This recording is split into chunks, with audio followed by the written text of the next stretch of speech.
Bonjour, focus aujourd'hui sur les tarifs de la Panda 3, la V12 Zagato de série, la Cruise Break, le nouvel Outlander, mais avant cela l'usine Renault-Nissan de Tanger.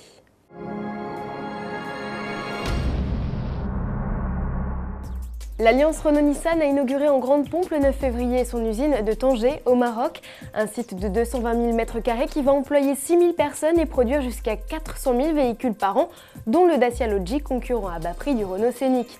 Justement, cette délocalisation fait grincer des dents en France. Si le PDG Carlos Ghosn et son bras droit Carlos Tavares s'accordent à dire que cela ajoutera de la charge de travail dans l'Hexagone, allant même jusqu'à rapporter pour chaque voiture fabriquée 800 €, 400 € de pièces livrées et 400 € d'ingénierie, les syndicats français s'inquiètent.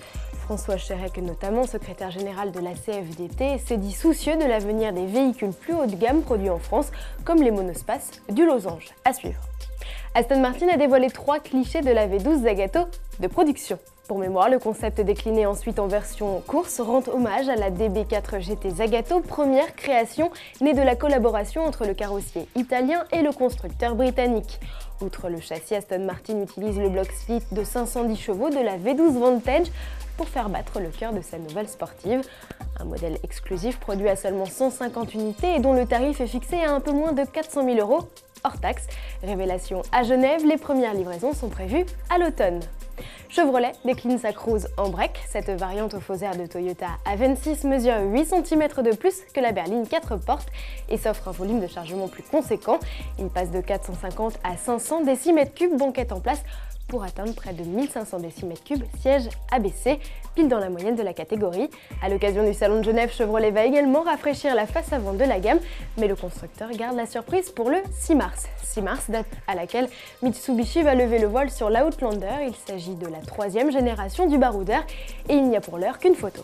Suffisant pour voir que la firme au diamant a délaissé la calandre béante pour un dessin plus fin, rehaussé de moustaches chromées. Arrivée du 7 places dans l'année, une version hybride rechargeable est déjà annoncée pour 2013. Pour finir, place à la Panda. Fiat annonce les tarifs de la 3e génération de la citadine. Ticket d'entrée en essence 9 990 € avec la finition d'accès de gamme, Pop. La version diesel est plus chère avec une mise de départ fixée à 13 140 €. Associée au cœur de gamme Easy, elle profite d'office d'un autoradio CD.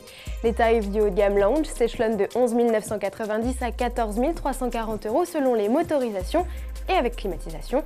Précisons que les blocs essence Twin Air de 65 et 85 chevaux ainsi que le 1,3 litre diesel 75 sont équipés de série du système Stop and Start et profitent d'un bonus de 100 €. À lundi.